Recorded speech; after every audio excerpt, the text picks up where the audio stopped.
José Contel est spécialiste de la Mésoamérique préhispanique, très récemment directeur de l'IPEAT, Institut pluridisciplinaire pour les études sur les Amériques à Toulouse, et enseignant-chercheur au département d'études hispaniques et hispano-américaines ainsi qu'au Centre d'études ibériques et ibéro-américaines de l'Université Toulouse-Jean Jaurès.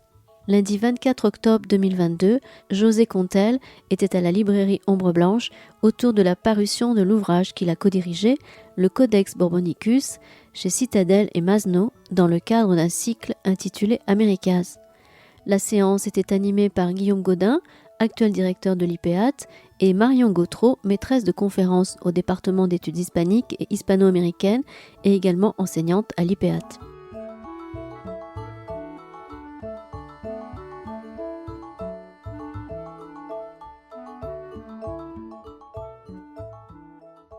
Bonjour, bonsoir presque à toutes et à tous. Donc on se retrouve ce soir à la librairie Ombre Blanche autour d'un cycle de rencontres tout nouveau qui commence puisque c'est la première.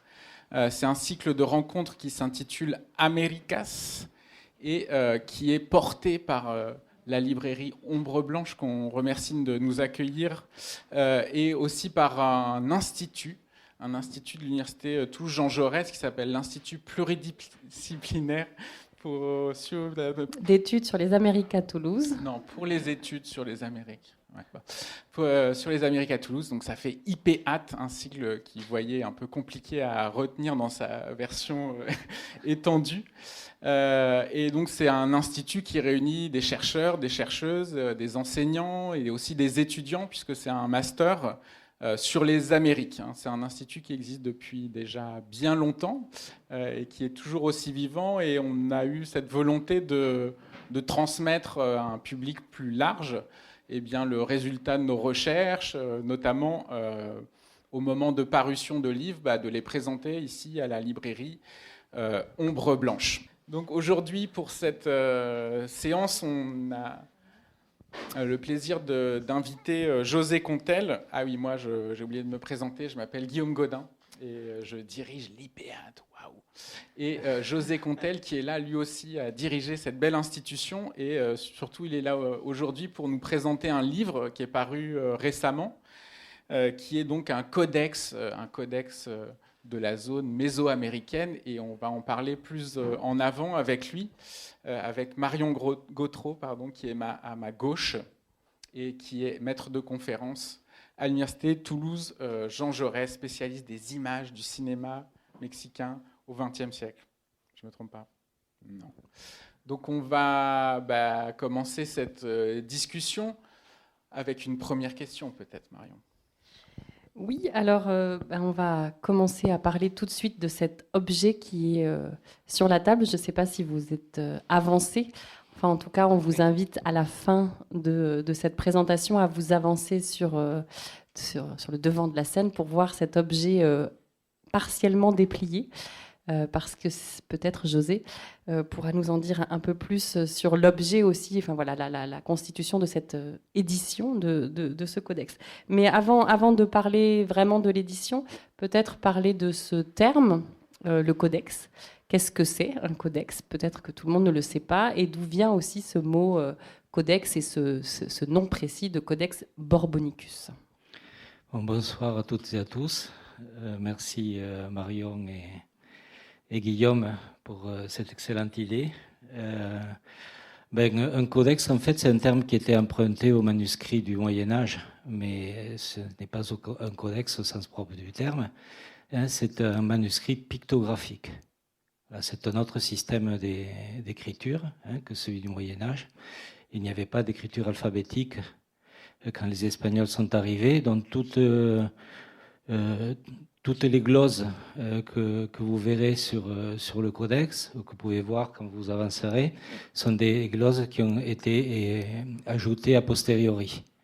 Donc le texte, on peut dire qu'il y a un texte, c'est un texte pictographique. C'est une écriture figurative. Pourquoi s'appelle-t-il Borbonicus? Tout simplement parce qu'il est conservé à la bibliothèque de l'Assemblée nationale à Paris. Je raconte l'histoire ou pas? Je me laisse guider. Peut-être dans un deuxième temps. Oh, d'accord. Et du coup, avant de nous raconter l'histoire, peut-être présenter donc voilà ce document déjà sous sa nouvelle forme, donc sous cette nouvelle édition, et puis peut-être voilà la véritable édition, à quoi elle ressemble. Enfin, la véritable édition, la véritable version. Voilà. Oui, alors cette édition, c'est une très très belle édition. C'est, comme vous le voyez ou que vous le verrez tout à l'heure, c'est un facsimilé. C'est une reproduction de l'original qui se trouve à la bibliothèque de l'Assemblée nationale. C'est vraiment une très très très belle édition qui reproduit ce qu'est le codex tel qu'il se trouve, qu'il est conservé actuellement. Évidemment, ce n'est pas le même type de support, c'est du papier européen qui est utilisé, mais l'éditeur a mis un point d'honneur à faire les collages tels qu'ils étaient à l'époque précolombienne ou au début du XVIe siècle. Donc j'anticipe sur la datation du codex. Le codex original, une fois déplié, mesure 14 mètres. Donc, si nous avions pu, nous aurions ajouté quelques tables pour le déplier, mais c'est très difficile. Je peux vous montrer ce que ça donne une fois déplié. Alors j'espère. Voilà. Ça, c'est le codex. Alors, pardon. Ça, c'est le codex plié. Donc, vous voyez, ça fait 14 mètres. Il est plié en paravent, en accordéon. Le conquistador espagnol Bernal Díaz del Castillo disait que les livres des natifs étaient pliés comme les draps de Castille. Donc, une fois plié, et je suis désolé. Voilà ce que ça donne une fois déplié. Alors évidemment, ce n'est pas l'original, c'est un autre facsimilé, parce qu'il y a eu d'autres facsimilés. Le premier facsimilé de 1899, il a été édité à Paris aux frais du duc de Louba, et les commentaires ont été faits à l'époque par Ernest Ami. Alors Ernest Ami, c'était le directeur du musée d'ethnographie du Trocadéro et le fondateur de la Société des Américanistes. C'était un anthropologue, en fait, disciple de Broca et Quatrefages, mais c'était un grand érudit et qui a touché un peu à tout. Et donc c'est lui qui a fait, non pas le premier commentaire, parce que le premier commentaire a été fait par un Mexicain qui s'appelle Francisco del Paso y Troncoso, qui avait été envoyé par le tristement célèbre dictateur Porfirio Díaz pour étudier donc ces codex qui étaient conservés en Europe. Est-ce que tu peux nous dire la matière dans laquelle est faite le codex? Alors, il mesure 14 mètres et chaque feuillet, et donc il est composé de 38 feuillets de 40 par 40. Et donc la matière, c'est du papier amaté. Le papier amaté, c'est de l'écorce de ficus battue, coupée en bandes et collée les unes aux autres, ensuite pliée en accordéon. Donc c'est une technique ancestrale qui est encore maîtrisée de nos jours. Il y a beaucoup d'artisanat au Mexique qui est fait sur du papier amaté. Alors peut-être on va continuer sur cet objet et sur l'histoire, donc le voyage du codex. Comment arrive-t-il au Palais Bourbon en fait, et à quel moment? Oui, alors l'histoire, je pense qu'encore il y a beaucoup d'enquêtes à faire. Il y a un véritable travail de chercheurs. Je pense que pour un doctorat, ça serait un petit peu hasardeux, peut-être, de se lancer dans ce type de recherche, mais vraiment, il y a un gros travail à faire, déjà au point de départ, ici en France, et ensuite, là où il se trouvait probablement avant d'arriver ici. Alors, il est arrivé ici en 1826, ou du moins, il a été acheté par le conservateur Pierre-Paul Druon, le conservateur de la bibliothèque de l'Assemblée nationale, qui était un moine bénédictin, qui voulait à tout prix enrichir les collections et surtout le fonds ancien. Et donc il a acquis ce manuscrit en 1826 dans une vente publique pour 1300 francs or. on n'en connaît pas la provenance. Les 2 premiers et les 2 derniers feuillets ont été arrachés, ce qui fait qu'on n'a aucune trace des éventuels sceaux qui pouvaient se trouver sur la page de garde, par exemple, ou ailleurs, les signatures. Et donc vraiment, c'est vraiment tragique, on va dire, pour le chercheur. D'une part, parce qu'on ne sait pas où il était avant d'arriver en France, et d'autre part, toute trace, on va dire, de ses origines au Mexique sont perdues. Donc, ce qui complique notre travail de recherche. Comment est-il arrivé en France? 2 hypothèses. Soit pendant la première campagne napoléonienne, entre 1808 et 1813-1814, il serait rentré en France, je ne sais pas comment, soit dérobé à l'Escorial, soit dans une valise diplomatique, on ne sait pas. Hein. Et la deuxième hypothèse, c'est 1823, lors de la campagne dans l'intervention française pour restaurer la monarchie, pour restaurer la monarchie absolutiste et faciliter le retour de Ferdinand VII sur le trône. Donc c'est le roi de France à l'époque, Louis XVIII, qui envoie ses troupes. Ensuite, il est acheté. Donc, comment est-il arrivé là? Probablement au retour des troupes françaises.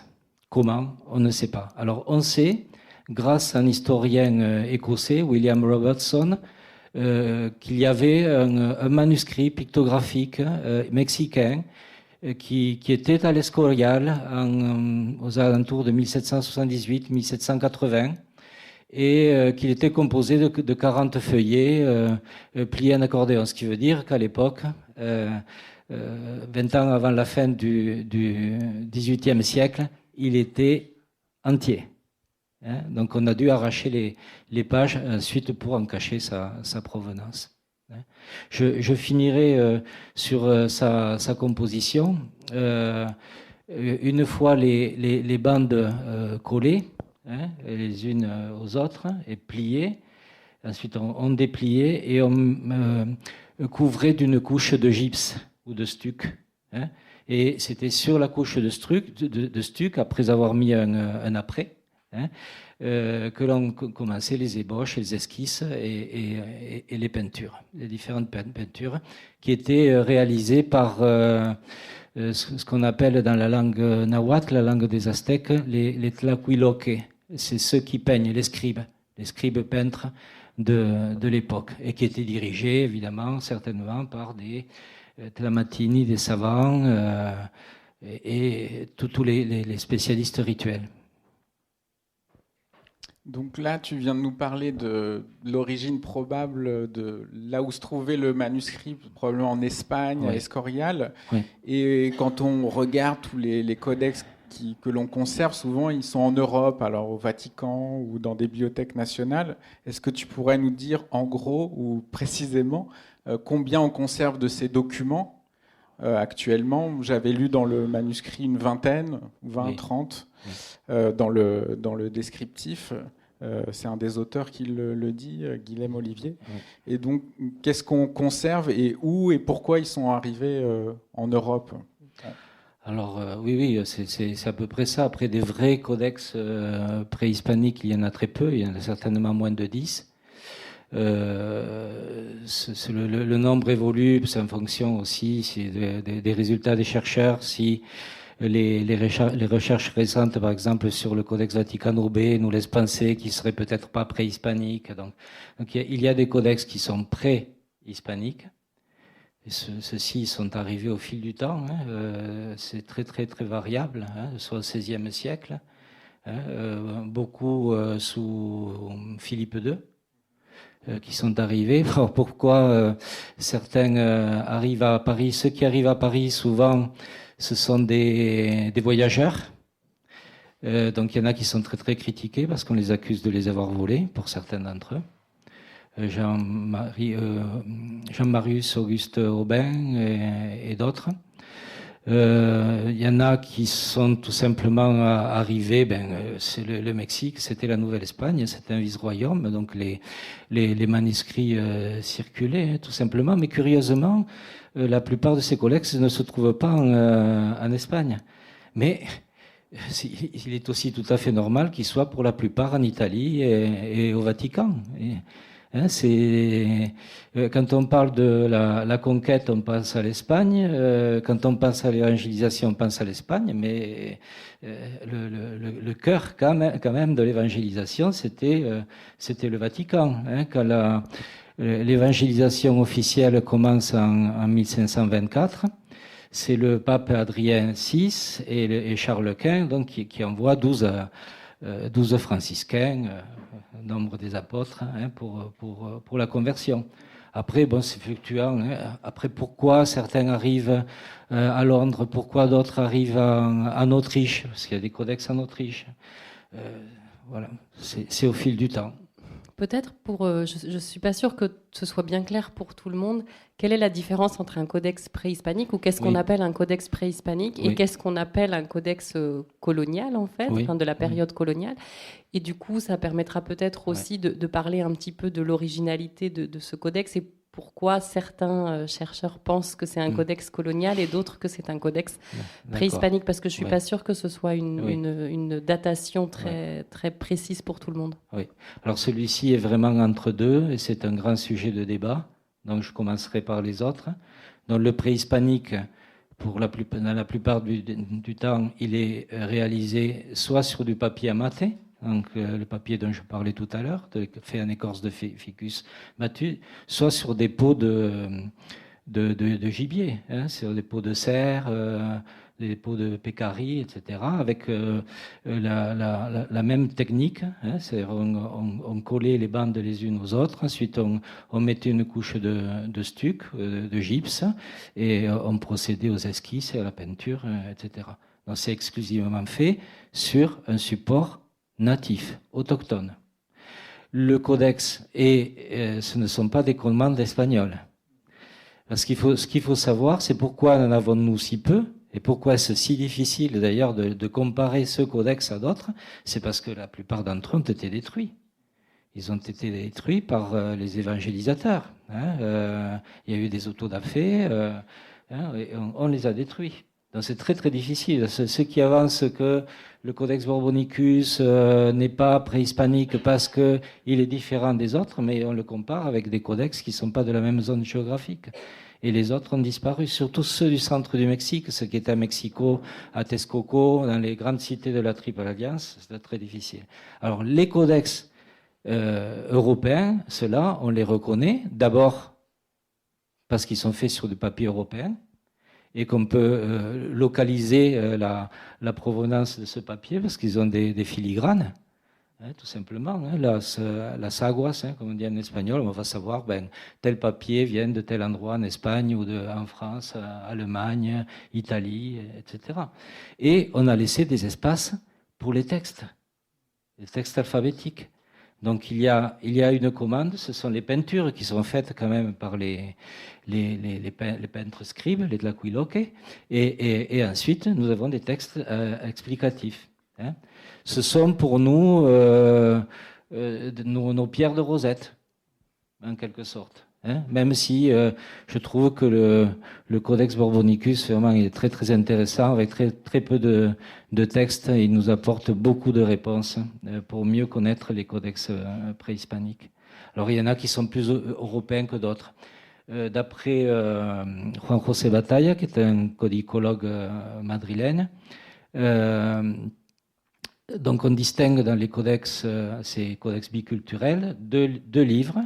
Ce qu'il appelle le livre européen, qui est le texte, en fait, alphabétique, et le livre indigène, qui est la peinture. Donc, le système de communication graphique, c'est l'écriture des Mésoaméricains avant l'arrivée des Espagnols.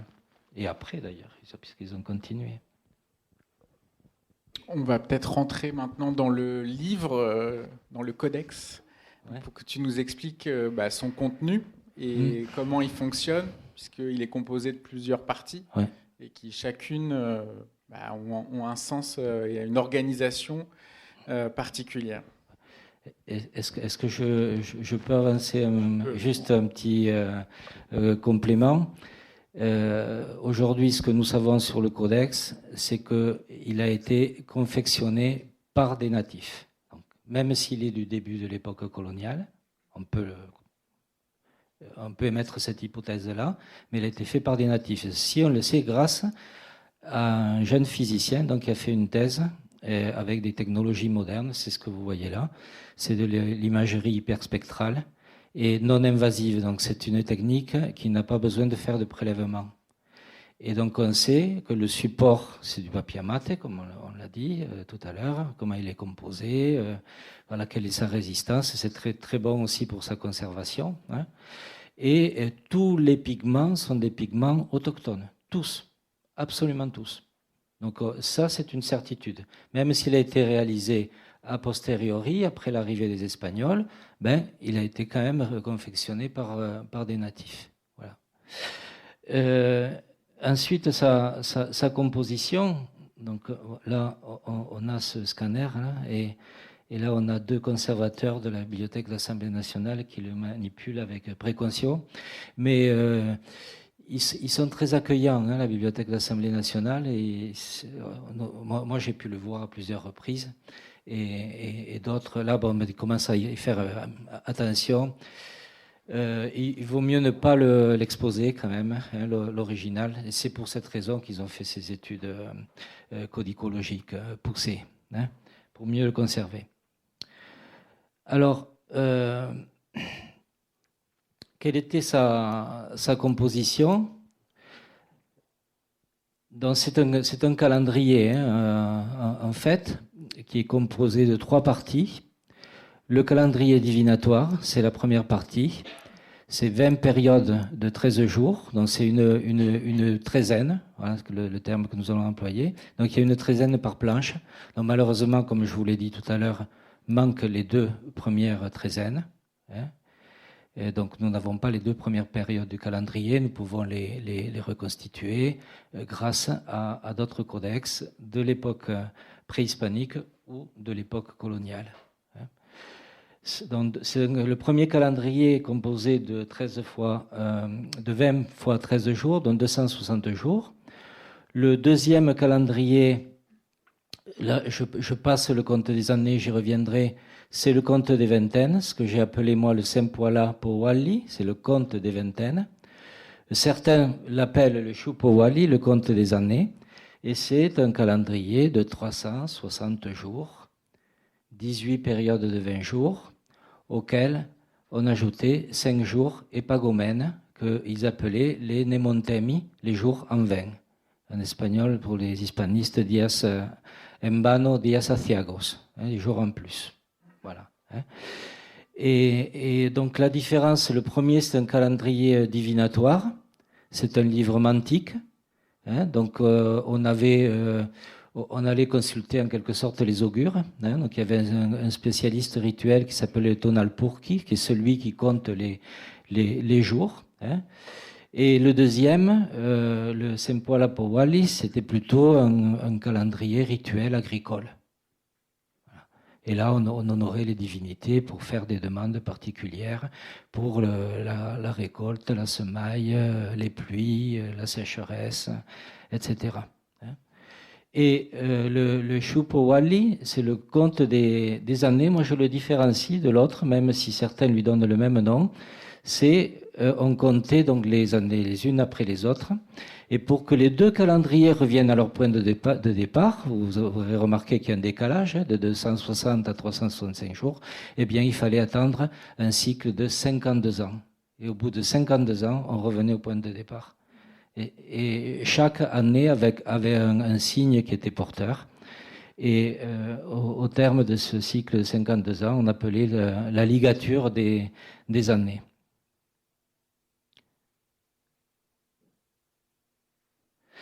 Donc je vais revenir au premier.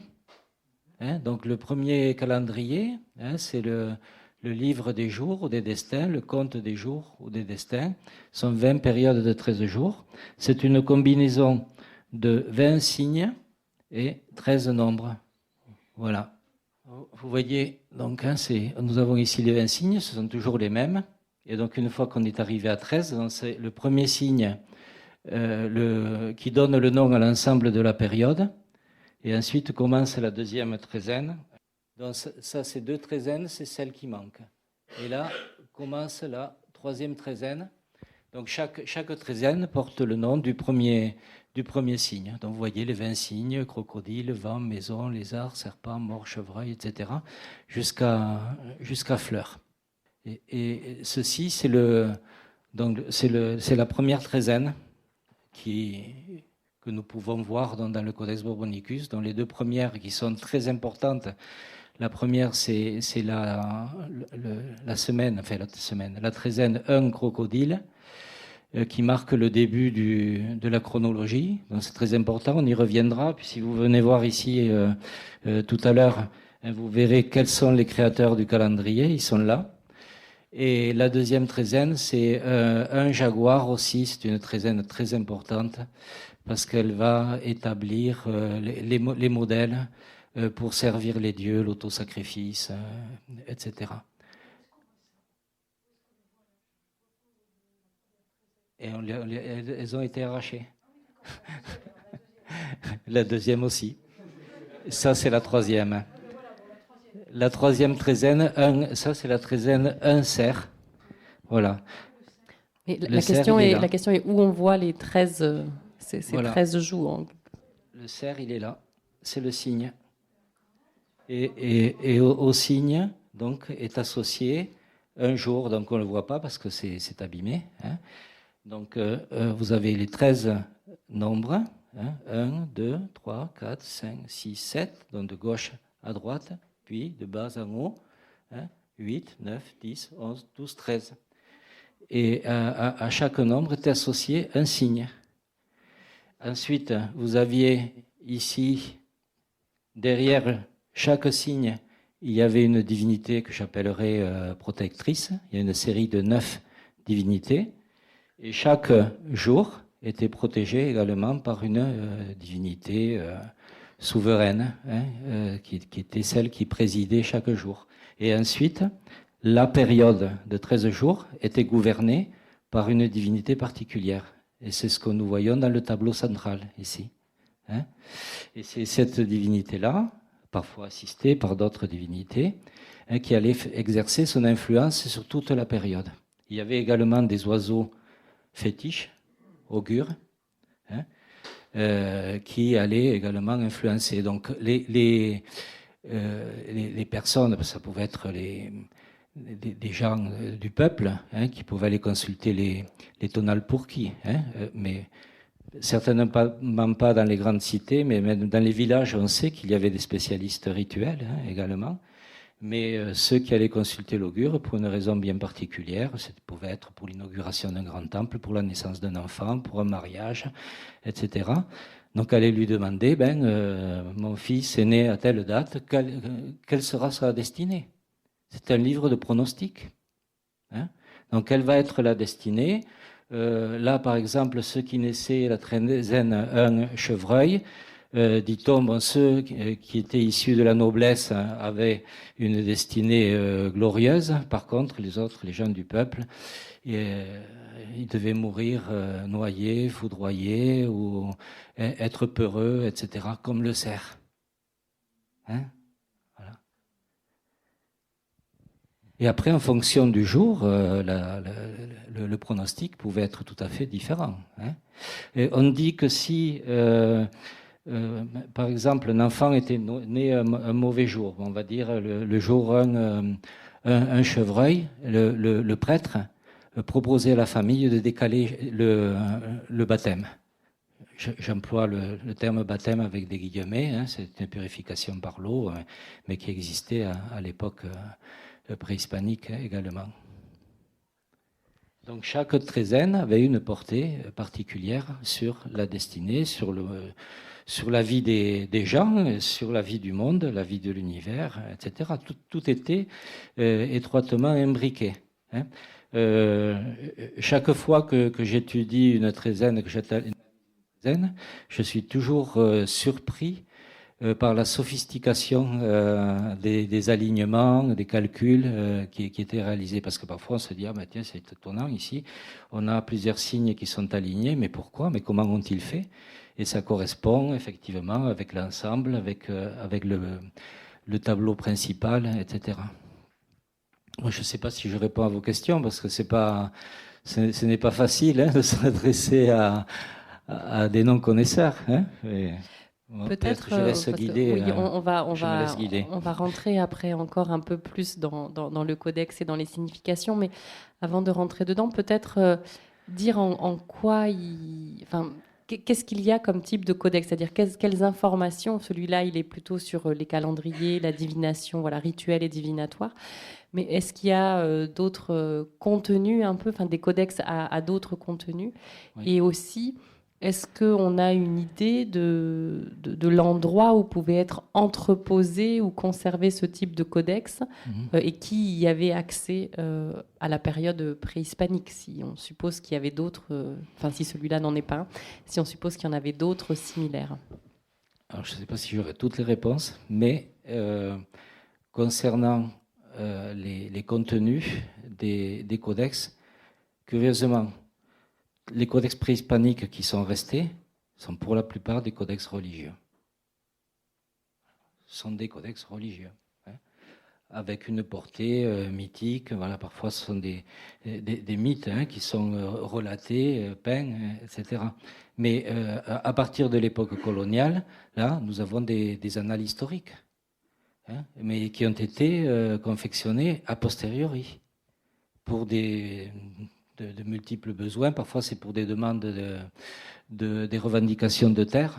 Donc, il y a des codex qui ont été réalisés tout au long du XVIe, XVIIe, et même au-delà, par des natifs, pour remonter l'histoire de leurs ancêtres.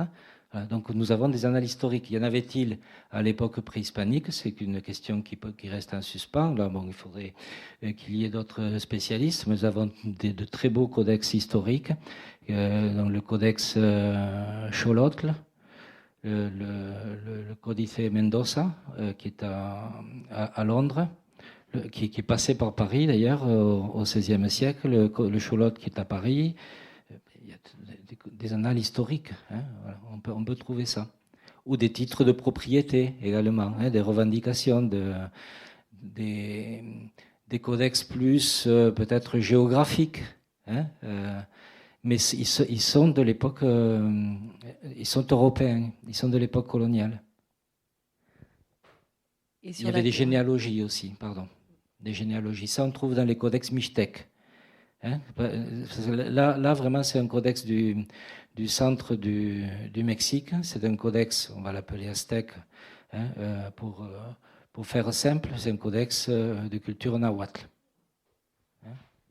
Oui, et sur la question de où pouvait se trouver, qui conservait ou protégeait ce genre de codex? Ces codex étaient conservés par les spécialistes rituels. Il y avait des bibliothèques, a priori, bibliothèques qui ont été détruites et qu'on appelait Zamoshkali. C'était la maison des livres. Donc on les conservait, mais je suppose qu'on devait les conserver dans les temples. Et dans les villages, ça devait être le cacique, entre guillemets, le chef du village qui devait le garder, ou le prêtre. Aujourd'hui, on a toujours ça. C'est les objets sacrés pour la liturgie. C'est ce qu'on appelle le mayordomo qui le garde dans le village, mais c'est une tradition. Donc on va garder les objets précieux. Après, tout dépend à quel niveau on se situe. Si c'est dans les grandes cités, ils avaient effectivement des bibliothèques. On devait les garder dans les temples, aussi dans les palais. Et dans les villages, c'était le chef du village qui était chargé de ça, ou ce qu'on appelle communément le chaman. Je mets beaucoup de guillemets parce que j'aime pas trop ce terme-là, le nahual, le spécialiste rituel.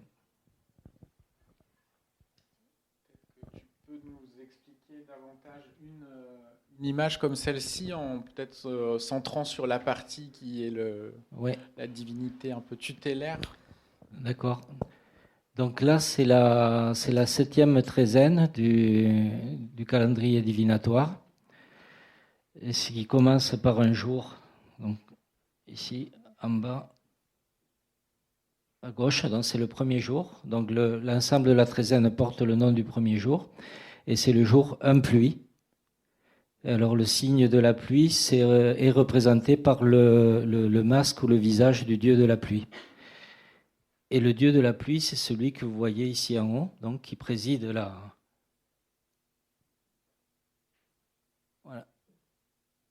C'est celui qui préside la treizaine. Donc c'est le dieu Tlaloc, hein, voilà, qui était la divinité dont le temple se situait au sommet de la grande pyramide de Mexico-Tenochtitlan. Hein.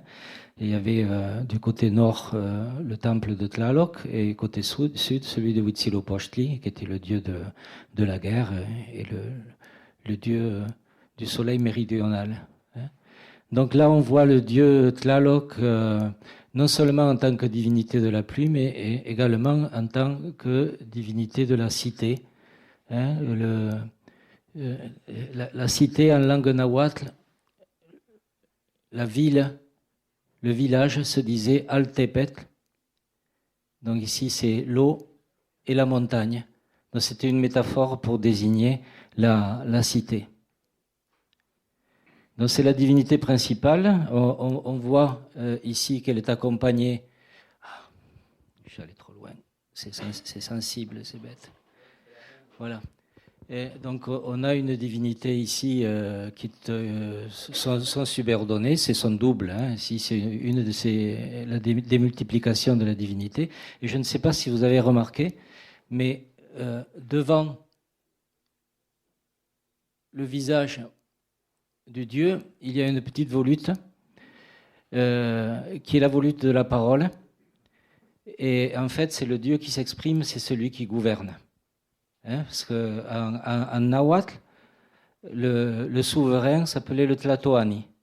Le Tlatoani, c'est celui qui parle. Donc celui qui parle, c'est celui qui gouverne. Et c'est celui qui gouverne cette période-là. Hein, c'est lui qui exerce son influence sur toute la période. Et si vous remarquez, ici aussi, ces divinités qui accompagnent chaque jour, chacune d'entre elles a également une volute, ce qui montre que c'est la divinité qui gouverne le signe et le jour. Hein, ici, on le voit. Alors, là ici, je vous ai mis un descriptif des différents jours hein, qui partent de gauche à droite et de bas en haut. Il y a une date qui est très très importante. Alors, il y avait des dates qui étaient plus ou moins bénéfiques que d'autres, hein, comme je vous l'ai dit tout à l'heure. Et il y a une en particulier qui était très bénéfique, qui était le jour 7 serpent. C'est le 7e, c'est la dernière case en bas à droite. 7 serpents, donc c'est une date. Ça serait comme à dire dimanche 7 ou lundi 8, etc. Hein.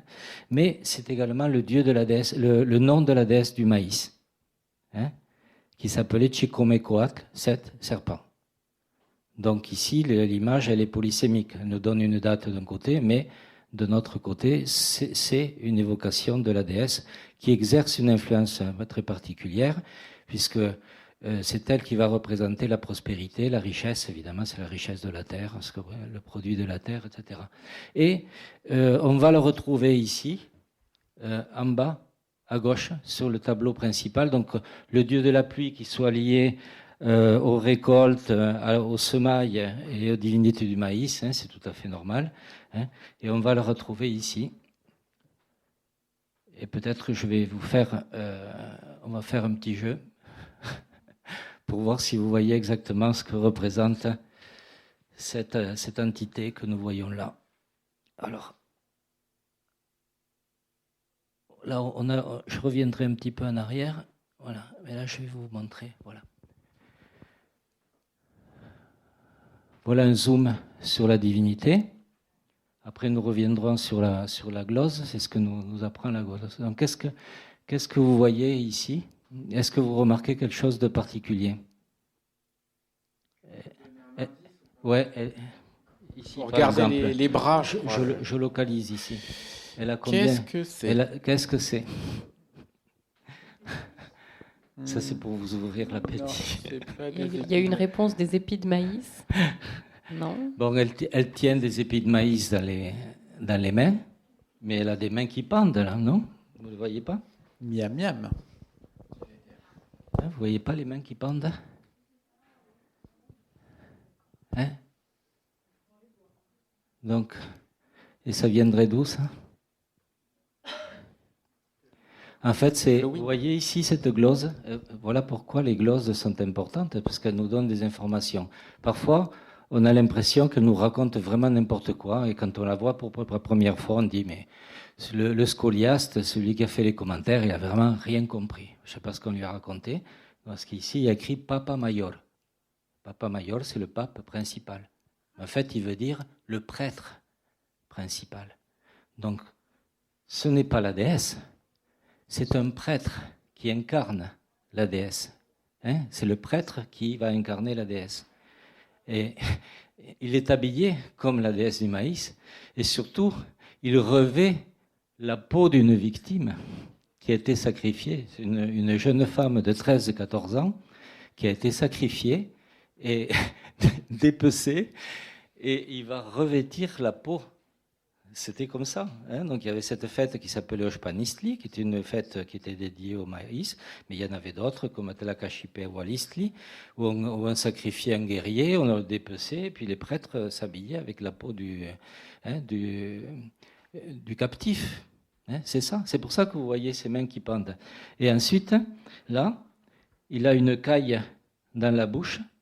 Et il poursuivait les fidèles qui venaient assister aux cérémonies pour leur faire peur. Voilà. Et tout le monde avait très très peur de ce prêtre, hein, évidemment, avec cette peau de victime, hein, sur le dos et cette caille dans la bouche. Hein. Et ici, on a un autre petit texte, parce que les gloses sont très importantes, et on dit que c'était lui qui répartissait les richesses. Donc, ce que nous enseigne cette glose, et la présence de cette déesse, c'est que cette planche-là, ces images-là, en fait, font le lien avec la deuxième partie du calendrier, et le calendrier rituel, les fêtes agricoles. Voilà. Et donc, probablement qu'on devait demander aux croyants, on leur demandait, bon, les dieux ont fait le nécessaire, hein, votre enfant est né sous un bon signe, il va falloir quand même faire des offrandes. Hein, donc, il va falloir faire quelques petits sacrifices quand même, hein, pour honorer les dieux. Et donc, on devait leur donner un rendez-vous précis à telle date. Ils allaient faire des offrandes. D'autres, par exemple, allaient recevoir des présents des divinités. Et c'est pour cette raison que les nobles, en particulier, hein, on précise celui qui répartit les richesses. Après, on a une autre glose sur la droite, hein, qui nous dit que ceux qui naissaient sous ce signe devaient devenir riches. Mais ça, ce n'est qu'une partie. C'était ceux qui naissaient sous le signe 7 serpents. Hein, parce que pour d'autres, ils pouvaient devenir des magiciens, d'autres pouvaient devenir des jeteurs de sorts. La destinée n'était pas la même pour tout le monde, en fonction du jour de naissance. Et différents augures. Après, il y a des chercheurs qui travaillent maintenant sur des codex beaucoup plus complexes que le Borbonicus, qui commencent à se demander s'il n'y avait pas, en fait, des pronostics différents pour les hommes, les femmes, les enfants, etc. Donc, des pronostics spécifiques. Est-ce que, oui, peut-être on peut revenir à la diapositive précédente où il y avait aussi une explication un petit peu sur ces dessins qui entourent en fait Tlaloc. Là. Oui. Et voilà, enfin, qu'est-ce qu'ils font là, qu'est-ce qu'ils représentent, à quoi ils servent aussi dans ces pronostics. Ça, ce n'est pas une mince affaire. Hein. Il y a une spécialiste, nous avons des spécialistes quand même en France, hein, depuis des décennies. Il y a eu Jacques Soustel, c'était un des premiers, et une de ses disciples, Jacqueline de Durand-Forêt, qui est une dame qui doit avoir 90 ans, qui était à mon jury de thèse il y a quelques années. Elle a publié un livre, elle a fait un travail de recherche avec des étudiants mexicains sur les éléments annexes. Donc, ces éléments qui entourent les divinités dans les tableaux principaux, elle les appelait les éléments annexes. En fait, ils ne sont pas du tout annexes. Ils sont très, très importants. Et moi, en faisant justement le travail d'analyse pour cette publication-là, je me suis demandé si en fait, ce n'était pas équivalent à des dépôts d'offrandes. Je ne sais pas si parmi vous, certains sont allés au Museo del Templo Mayor, au musée du Grand Temple à Mexico. On peut voir des dépôts d'offrandes dans le musée, derrière des vitrines. Et en fait, pour moi, ceci, parce que là aussi, vous aurez remarqué que toutes les peintures n'ont pas de perspective. Il n'y a aucune profondeur. Il n'y a aucune perspective. Mais si nous le voyons, si nous avions une vision tridimensionnelle, nous le verrions différemment. Et tout ce qui entoure, en fait, la divinité, ici, ce serait le sol. Et à même le sol, donc, nous aurions certainement des statues représentant la déesse du maïs, un vase de pierres précieuses, un encensoir, un brasier, un sac pour l'encens, etc. Donc, certains de ces objets avec des fonctions rituelles et liturgiques, et d'autres des fonctions votives. On allait demander des choses bien précises aux divinités.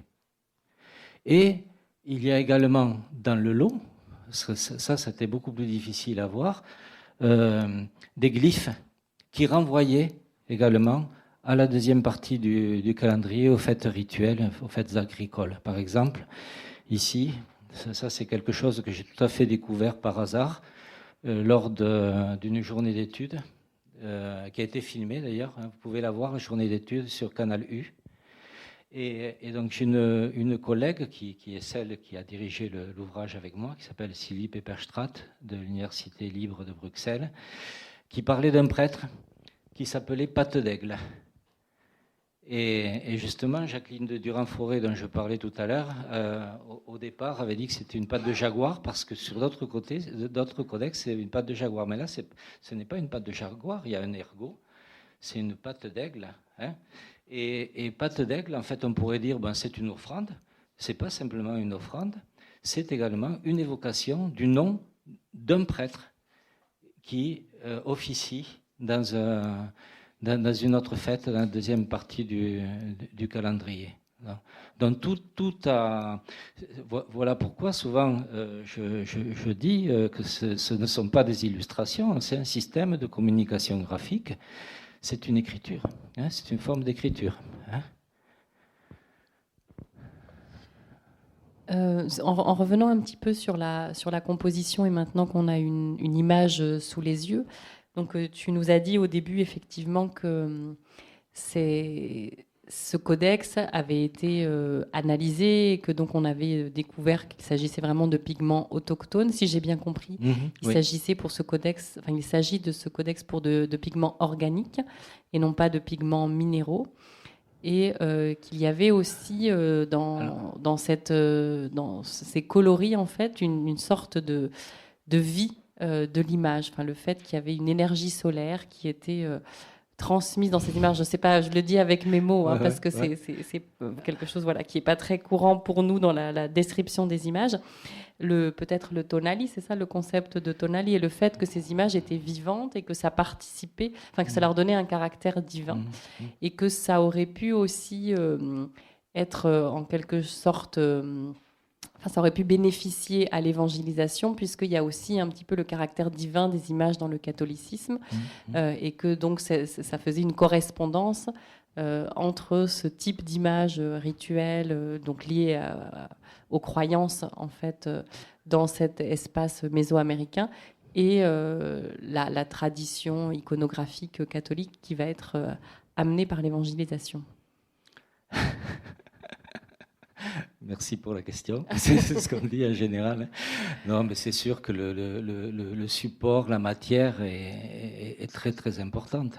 Le choix des pigments qui peuvent être de nature animale aussi. Hein. Il y a un pigment que vous devez connaître tous, ce qui est la cochenille.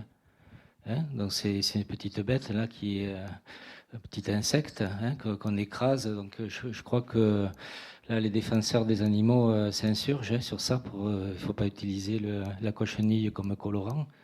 Mais bon, c'était utilisé à l'époque. Hein. Et puis les végétaux, hein, essentiellement.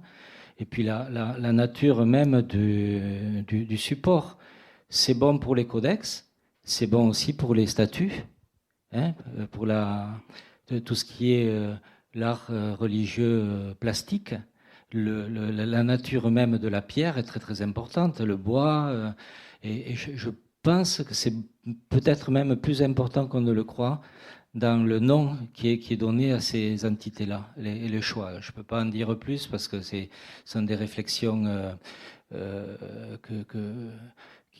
qui sont en cours d'évolution. Hein, donc ce sont des hypothèses, hein, mais je pense que la matière dans laquelle sont faites, sont sculptées les divinités est très très importante, le choix de la matière.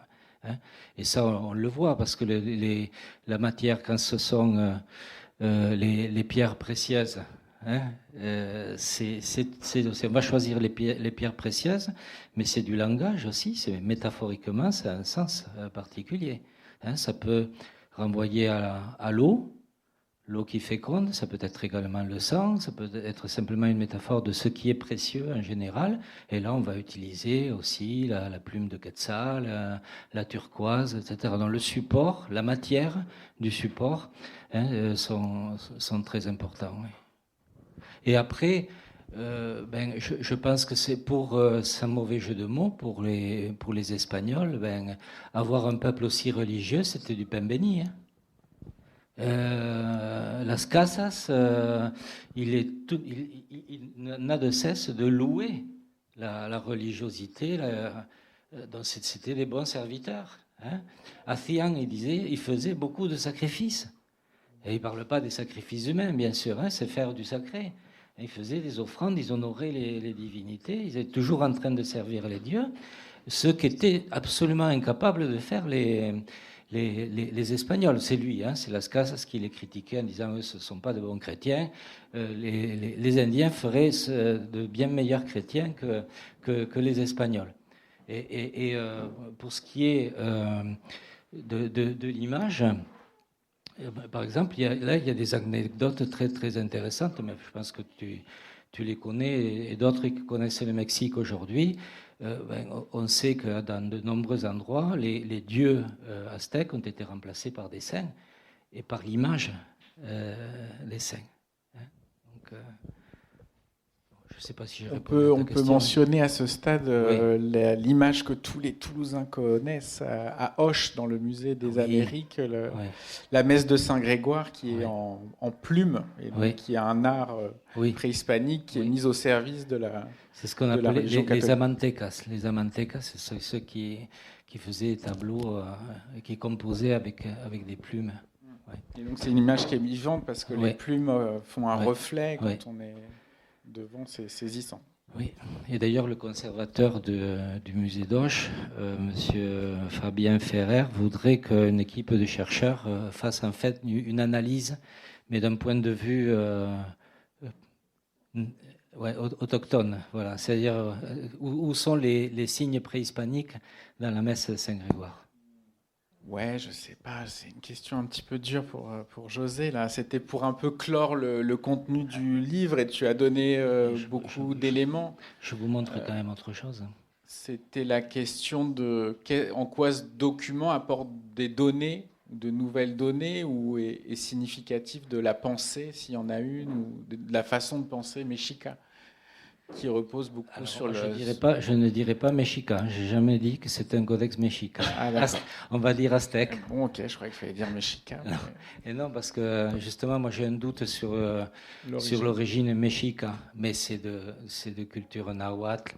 Ah ouais. C'est la même zone. On pourrait dire aztèque parce que si ça touche par exemple une des autres cités de la Triple Alliance, Texcoco, Moi, je verrais plutôt la zone ennemie des Mexicas, plutôt vers Tlaxcala. Et parce que c'est la question que je me pose. Si ça a été fait vraiment au début de l'époque coloniale, il fallait quand même avoir certaines autorisations. Je veux dire, c'était l'époque où on détruisait les codex quand même. Donc avoir osé confectionner un codex selon la tradition ou pour sauvegarder la tradition. Hein, parce que ce que reprochent les défenseurs d'un codex qui serait de l'époque coloniale et qui donc contestent l'origine préhispanique, c'est justement la concentration d'informations qui sont beaucoup plus atomisées dans les autres codex de la zone Puebla, Tlaxcala, Mixteca. C'est un peu plus au sud. Voilà. Donc moi je pense, et ça aussi c'est intéressant, parce que le travail codicologique, le travail qui était fait par ce jeune chercheur à travers d'une étude, d'une analyse physico-chimique, hein, nous a donné des résultats qui sont très très importants. Mais il y a des réponses qu'il ne peut pas apporter.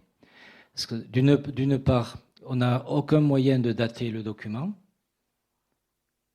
surtout sans technique invasive. Il faudrait faire un prélèvement pour faire une analyse au carbone 14, et la marge d'erreur serait tellement grande qu'il est inutile de le faire. Donc quand la technologie ne nous donne pas de réponse, la seule solution, c'est l'analyse des contenus.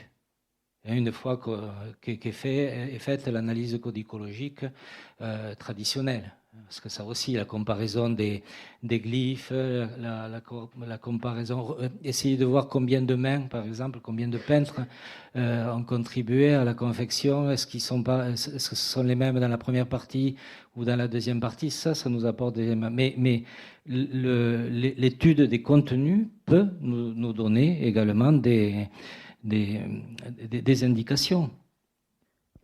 Oui, alors on va peut-être finir, après on passera à vos questions si vous en avez,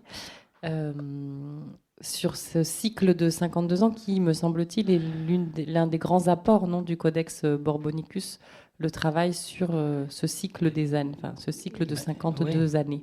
Oui. Ben, l'apport, c'est ce que je disais tout à l'heure, c'est que dans une planche, on va avoir la concentration.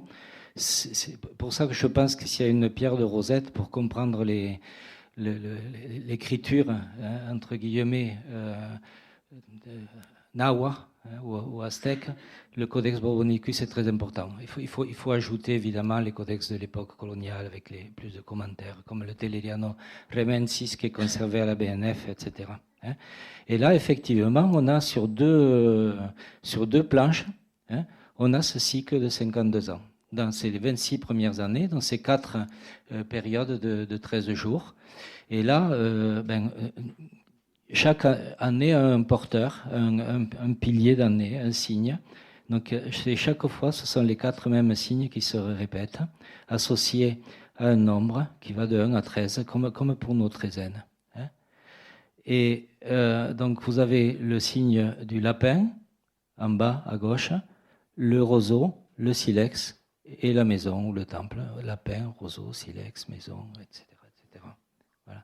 Et là aussi, comme pour les treizaines, il y avait des signes qui étaient plus ou moins fastes. Voilà. Donc on craignait en particulier les années un lapin. C'était empirique, hein. Il y avait eu des années de sécheresse, de famine, en particulier en 1506, si je ne me trompe pas. Et en 1454.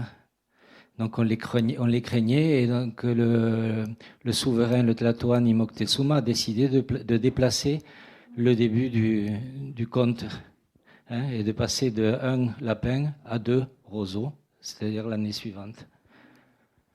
Et là, cette planche, elle est très très belle, parce que nous n'avons plus la première treizaine, celle qui commençait par un jour un crocodile, mais ici on a le couple inventeur du calendrier, hein, voilà, on a ici à gauche la femme qui s'appelait Oshomoko, qui avait ici les instruments de la prêtrise, la calebasse avec le tabac, le maïs pour faire de la divination, et son mari en face qui avait l'encensoir, le sac à encens, le poinçon pour l'autosacrifice, le papier pour faire des offrandes. On se saignait sur le papier, on l'offrait aux dieux, aussi le tabac. Et comment s'appelait-il ce monsieur? Il s'appelait Sipaktonal, le jour du Sipaktli, le jour du crocodile. Il avait le nom du premier jour du calendrier divinatoire. Et là, il y a une anecdote dans les sources. On dit qu'un jour, donc, ils se réunissent parce que les dieux leur ont dit bon, il faut que vous inventiez le temps. Ils se réunissent, le mari, la femme, ils disent comment vais-je faire pour tu te débrouilles. Et le mari dans Sipaktonal, il sort de chez lui, il va se promener, il va réfléchir, il va marcher un peu pour essayer de trouver des idées, et il trébuche sur un crocodile. Et il dit voilà, ce sera le premier jour, et ainsi de suite. Voilà comment fut créé le calendrier. Et ensuite,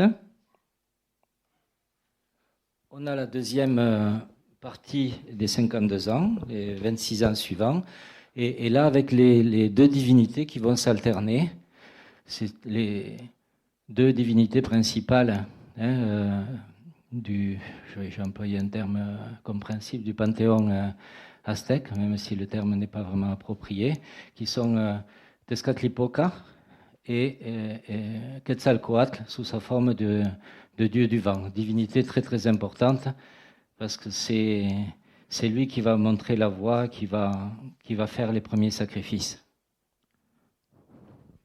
Et ensuite, donc ça c'est le compte des années.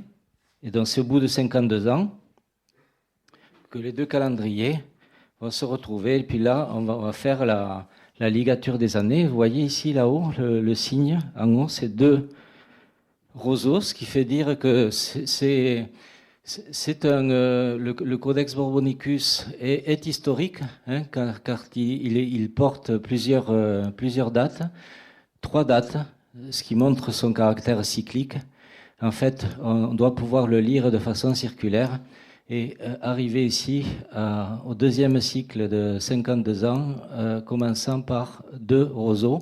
Et sur la fin, on a 3 silex qui montrent qu'on arrive au 3e cycle de 52 ans. Et donc là on voit les prêtres qui allument le feu nouveau. Et après commencent nos vingtaines. 18 périodes de 20 jours. Bon, je n'entre pas dans le détail, parce que je suppose qu'on a dépassé le temps. Ça va, là, mais on va passer aux questions du public. Voilà. Et là, je vous montre l'exemple que je donnais tout à l'heure. La particularité du Codex Borbonicus, normalement, la plupart des sources, l'année, appelée Sempoala Powali, donc le compte des vingtaines, commence par cette vingtaine-là.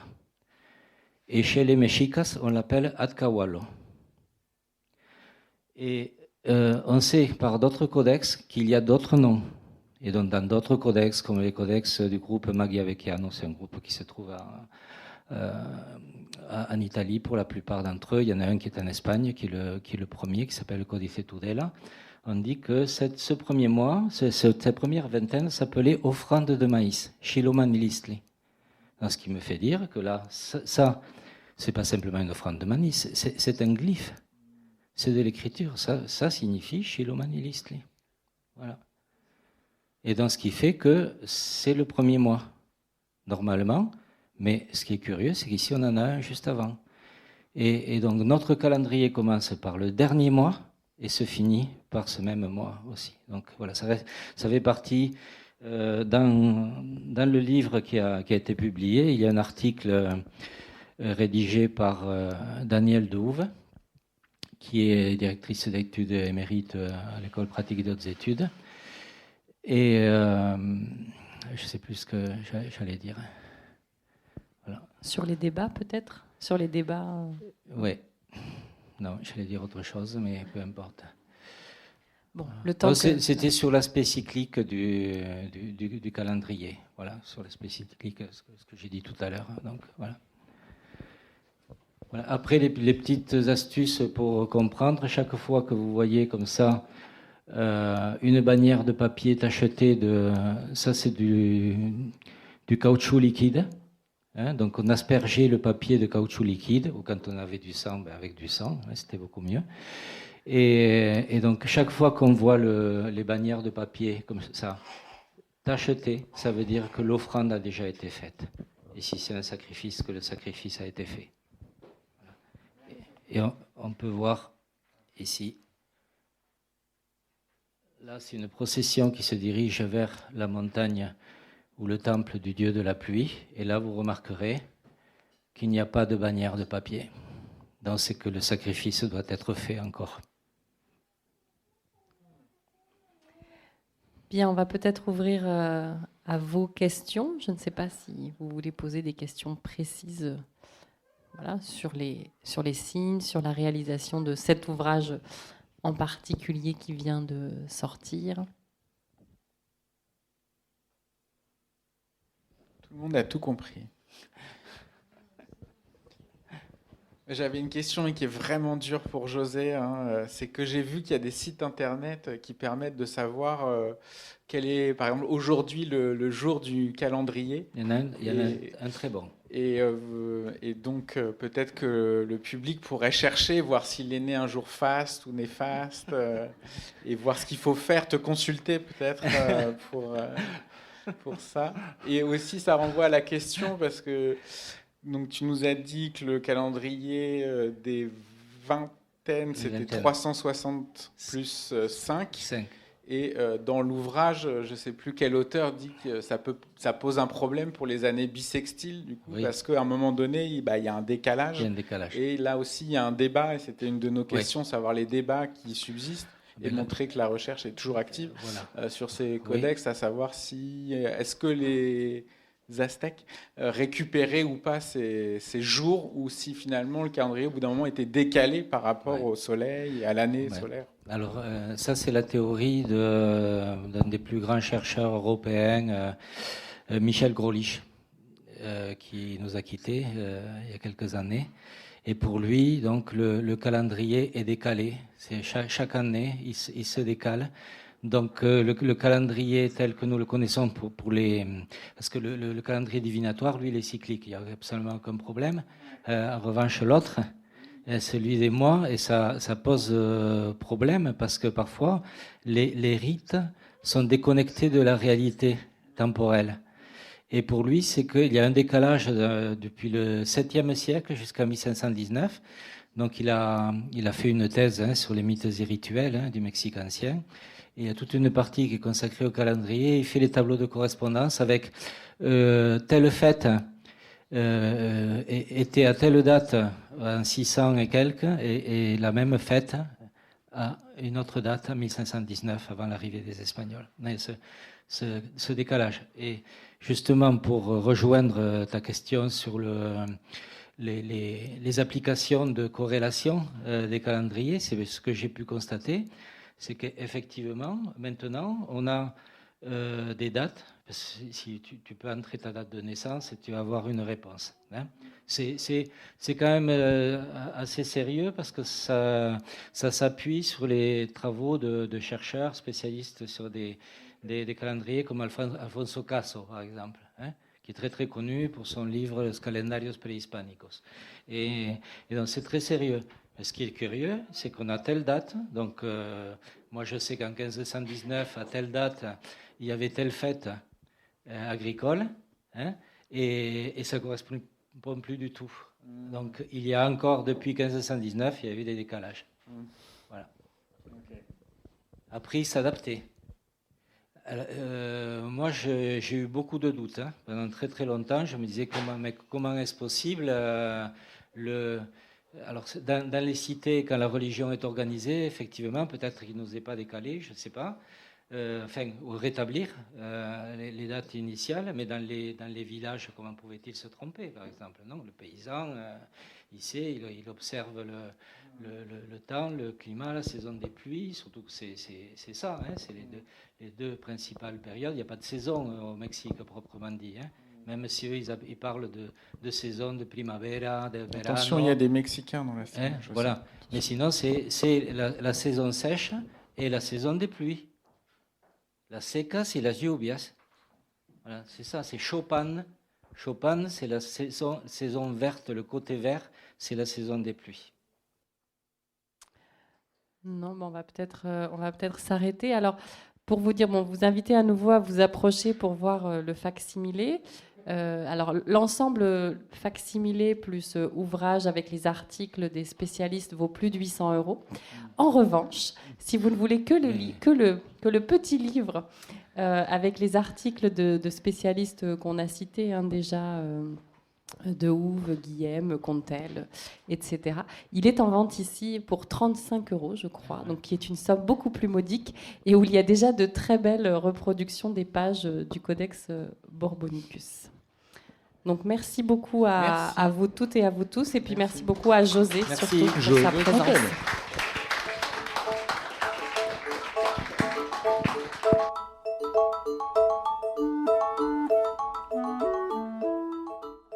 Vous avez pu entendre à l'instant José Contel autour du Codex Borbonicus, qu'il a co-dirigé avec Sylvie Pepperstret, édition Citadel et Masno, à la librairie Ombre Blanche, lundi 24 octobre 2022. Réalisation et mise en onde de la rencontre, Radio Radio.